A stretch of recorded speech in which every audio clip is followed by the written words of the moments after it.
Hi beautiful people, welcome back. Hope everybody is doing fantastic wherever you are in this world. Happy holidays, happy hump day. Can you guys believe we're in the middle of the week already? As per usual, you guys, I am still uploading on my phone, and I realized that a video over 5 minutes or maybe 8 minutes takes forever to upload, so please bear with me. And the voiceover, I know a lot of people don't like the voiceovers. I do apologize about this. It would not be ongoing, it'll just be for a short while. Let's get into the recent filings from 7M versus WOACB.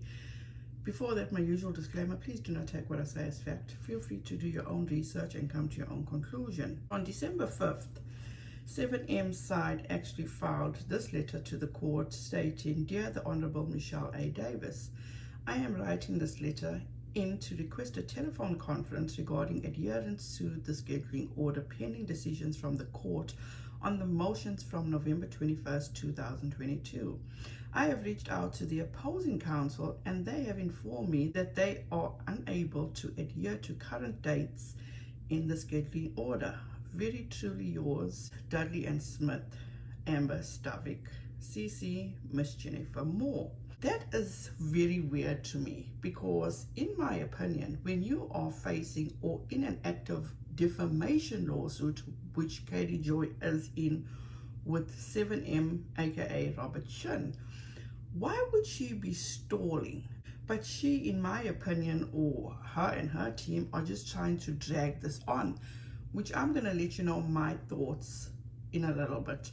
So if nobody is familiar with a scheduling order, basically establishes deadlines for completion of certain tasks by each side of the case, which this letter tells us that Katie Joy is not following and or cannot follow those deadlines. A scheduling order can help ensure that a case moves forward, right?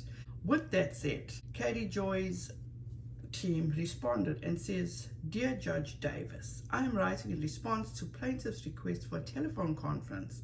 Ms. Stavik's letter misrepresents our position with respect to the scheduling order. After conversation about an unrelated matter, Ms. Stavik approached me to discuss a designation of a qualified neutral as required by the scheduling order. I asked Ms. Stavik who she would propose. She identified the Honorable John W. Borg. I consented and informed Ms. Stavik that she should contact Mr. Borg. My comments thereafter were about the practical implications of the pending motions, which the court has already indicated that it will consider. Plaintiff's motion to amend the scheduling order is presently before the court. I object to plaintiff's request insofar as it amounts to the request of supplemental argument. Very truly yours, Jennifer Moore, CC the client."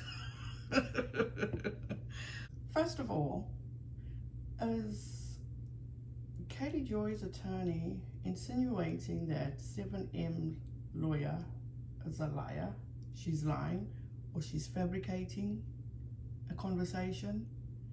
This is weird. Obviously, I am no attorney. I don't claim to be an attorney, and we all know I am just somebody that's reporting on KJ shenanigans. But basically, she's saying that 7M's lawyer is lying on her, in my opinion. This is what I would say. 7M's attorney, Ms. Stavik, has never come across, in my opinion, as somebody that would misrepresent something. She's always been very straightforward, been very honest, opposed to Katie Joy's counsel, who has always come up as misrepresenting stuff. And we all know by now that the most hilarious clip was that Katie Joy herself didn't even know that a lawsuit was actually filed in court, which, in my opinion, if I hired an attorney should be on top of everything and should be letting me know every single detail that affects me. Number two, did not respond to when her dismissal was denied. She missed that date, to which they had, their reasoning for that was her attorney, Mr. Graham Martin, was actually dealing with family issues. So unfortunately, he thought it was filed, but unfortunately it wasn't filed.